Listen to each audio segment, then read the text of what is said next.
第9章。耶穌上了船，渡過海，來到自己的城裏。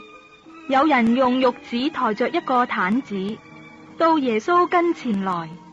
耶穌見他們的信心，就對癱子說：小子，放心吧，你的罪赦了。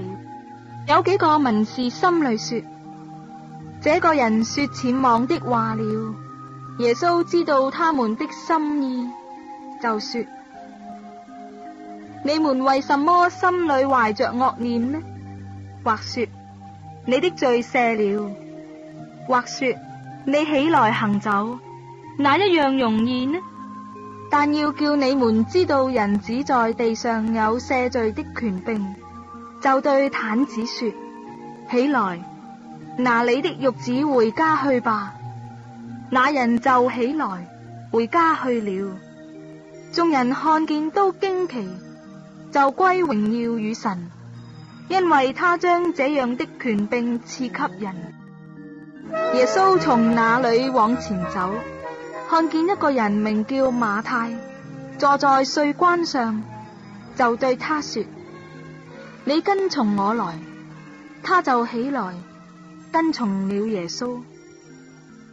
耶穌在屋裏坐席的時候，有好些稅吏和罪人來與耶穌和他的門徒一同坐席。法利賽人看見，就對耶穌的門徒說：你們的先生為什麼和稅吏並罪人一同吃飯呢？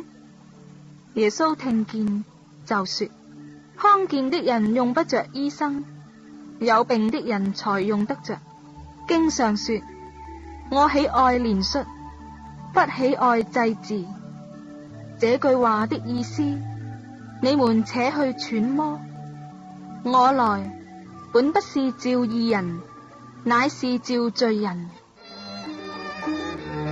那時，約翰的門徒來見耶穌說：我們和法利賽人常常禁食，你的門徒倒不禁食，這是為什麼呢？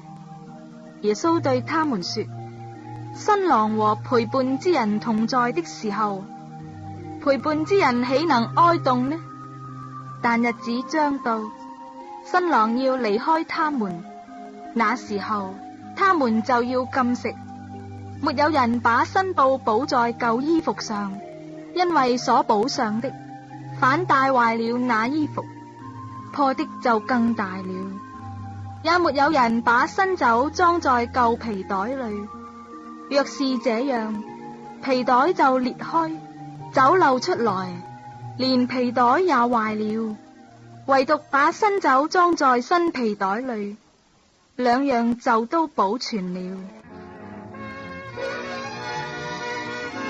耶穌說這話的時候，有一個管會堂的來拜他說：我女兒剛才死了，求你去按手在她身上，她就必活了。耶穌便起來跟着他去，門徒也跟了去。有一個女人患了12年的血漏，來到耶穌背後摸他的衣裳繸子，因為他心裏說：我只摸他的衣裳，就必痊癒。耶穌轉過來看見他，就說：女兒，放心，你的信救了你。從那時候，女人就痊癒了。耶穌到了管會堂的家裏，看見有吹手，又有許多人亂嚷，就說：退去吧，這閨女不是死了，是睡着了。他們就嗤笑他。眾人既被攆出，耶穌就進去，拉着閨女的手，閨女便起來了。於是這風聲傳遍了那地方。耶穌從那裏往前走，有2個瞎子跟着他，喊叫說：大衛的子孫，可憐我們吧。耶穌進了房子，瞎子就來到他跟前。耶穌說：你們信我能作這事麼？他們說：主啊，我們信。耶穌就摸他們的眼睛，說：照着你們的信，給你們成全了吧。他們的眼睛就開了。耶穌切切的囑咐他們說：你們要小心，不可叫人知道。他們出去，竟把他的名聲傳遍了那地方。他們出去的時候，有人將鬼所附的一個啞巴帶到耶穌跟前來。鬼被趕出去，啞巴就說出話來。眾人都稀奇說：在以色列中，從來沒有見過這樣的事。法利賽人卻說，他是靠着鬼王趕鬼。